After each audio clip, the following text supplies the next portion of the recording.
Allah itu tidak begitu hadir di hati kita. Saya sering cerita di mana-mana, teks hadis itu sebenarnya berbunyi gini, ini hadis sahih. Mangka na yu'minu billahi wal yaumil akhir fal yukrim jarohu. Ada yang fal yukrim jarohu doifahu, ada yang fal yakul khairan aul yasmut. Siapa yang iman dengan Allah dan Rasul maka harus memuliakan tetangganya, memuliakan tamunya. Dulu itu ada seorang ulama dipanggil anak muda, dibully terus sekarang. Wahai kiai, datang ke rumah saya. Datang kiai itu. Setelah sampai ke rumah orang itu, silakan kiai kembali ke rumahnya. Saya tidak butuh kiai. Kiai itu dengan riang kembali. Setelah di rumah dipanggil lagi. Pak Yai, silakan datang ke rumah saya. Datang lagi. Ya senyum-senyum kiainya santai. Wah, nggak jadi butuh Pak Yai. Silakan kembali lagi. Sampai 3 kali. Oh itu kalau rektor digitukan marah itu. Dosen marah. Kiainya santai. Santai, senyum-senyum, rileks. Ketika ditanya, kenapa Pak Yai tidak tersinggung? Jawabannya unik. Anak muda, saya ini senang sekali nuruti perintah Allah, disuruh menghormati tetangga. Sehingga ketika Anda manggil, ya saya datang. Ketika Anda nyuruh pulang, ya saya pulang. Saya senang sekali nyenangkan tonggo. Dan itu perintah Allah, jadi tidak ada hubungannya dengan kamu. Wah, pemudanya nangis minta dimaafin. Kalau kita kan enggak, kita ini dosen, kiai, mungkin kita doktor, mungkin kita profesor. Tapi kita ini sering didikte oleh orang bodoh. Kalau orang bodoh itu jengkel, lo kita ya jengkel. Lo kamu jengkel, dijengkelkan orang bodoh itu namanya terdikte. Itu bodoh apa pinter? Oh itu tidak pinter sama sekali. Kalau betul-betul kamu pinter, hanya bisa didikte oleh Allah Subhanahu wa Ta'ala. Jadi antara hukum Allah apa? Wa ahsin man asa'a ilaika, berbuatlah baik sama orang yang berbuat buruk sama Anda. Itu dikteannya Allah. Kalau dikteannya orang-orang bodoh kayak dimangkel ben mangkel, terus kamu mangkel. Itu bodoh apa pinter? Nah, problem kita kekinian adalah wong pinter wong bodoh itu podo-podo bisa didikte oleh sekelilingnya. Terus karuan wataknya perempuan seperti itu, wataknya anak-anak seperti itu, kita didikte. Anak-anak jengkelin kita mangkel, berarti kita didikte oleh orang bodoh. Makanya agama itu unik, kadang ngendikan wa ahsin man asa'a ilaika, kadang wasil man qata'aka, sambunglah orang yang memutus kamu. Karena dengan demikian kita hanya didikte oleh Allah Subhanahu wa Ta'ala, bukan didikte oleh hukum sosial. Cara Jawane nak ngapiki tangga sing apik akeh tunggale. Berbuat baik sama yang berbuat baik pada kita itu mbok orang fasik ya seperti itu, maling ya seperti itu, sama. Tapi kalau berbuat baik sama orang yang berbuat jelek sama kamu itu baru luar biasa. Dan memang teksnya hadis wa ahsin man asa'a ilaika, berbuat baiklah sama orang berbuat buruk sama kamu. Jadi nggak boleh orang didikte.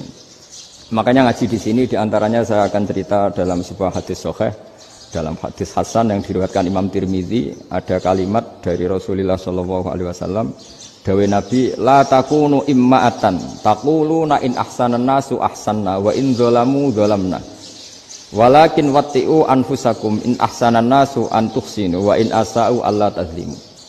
Kamu jangan jadi orang yang mudah diombang-ambingkan oleh orang sekeliling kamu, yaitu kamu mengatakan jika orang baik ke saya akan baik, jika orang buruk ke saya juga akan membalas buruk.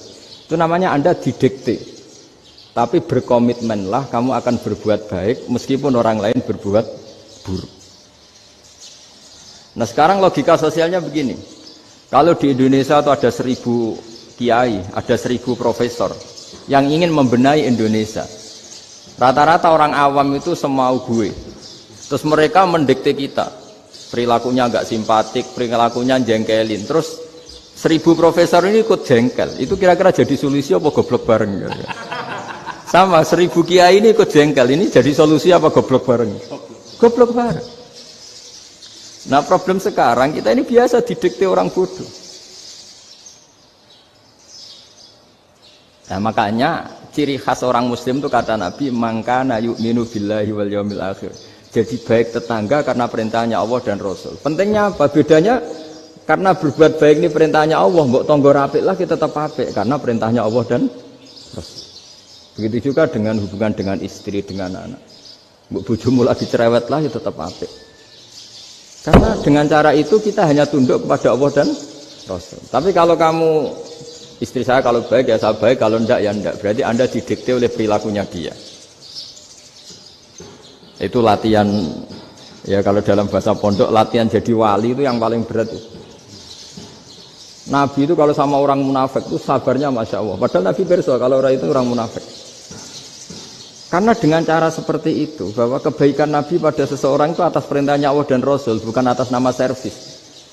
Kalau Nabi hanya baik kepada Abu Bakar, itu mungkin orang bilang, wisadu nih Abu Bakar baik sama Nabi. Tapi kalau Nabi baik sama orang munafik, Abdullah bin Ubay bin Salul, itu kalau nggak perintahnya Allah dan Rasul itu nggak bisa. Nah ini cobalah berlatih seperti itu, sehingga kita tidak mudah didikte. Ya saya ulang lagi, nggak mudah apa? Didikte. Maka di antara kebaikan Allah dan Rasul adalah bahkan orang dolim saja diberi jatah rahmat.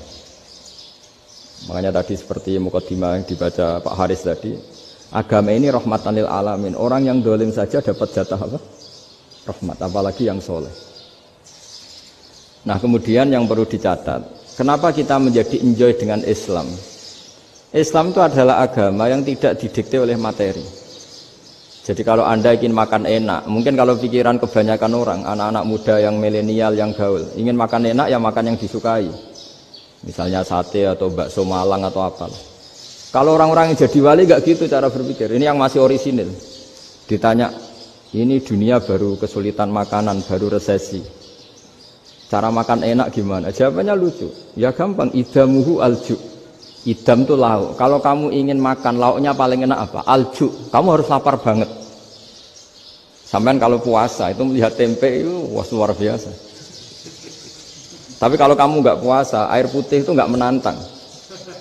Tapi kalau puasa, tempe air putih itu menarik dan Anda tetap lahap. Apa? Karena lauk terbaik adalah alju, yaitu lapar. Lah tapi kita ini enggak. Kita ini kayak orang bodoh. Kayak orang bodoh tadi, profesornya makan nyaman ya kalau sesuai selera. Nah itu kan sama dengan anak-anak ABG. Anak ABG itu makan lahap ya kalau yang disukai. Lalu bedanya apa ABG sama profesor? Kalau cara berpikir masih sama kan itu.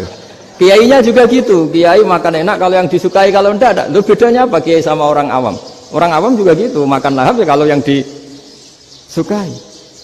Nah ternyata perilaku kita ini yang pintar sama yang bodoh sama maksudnya. Kalau kamu ingin berkasta lebih baik, itu cara makan enak itu apa? Idamuhu al-ju'. Lauk terbaik adalah karena kita sangat lapar. Makanya masyhur dalam cerita-cerita tarikh sirah nabawiyah. Nabi diberi hadiah, beberapa hadiah. Di antaranya ada yang diterima, ada yang enggak. Termasuk yang dikembalikan itu dokter. Ada seorang raja memberi hadiah Nabi dokter Tobit. Itu sama Nabi dikembalikan.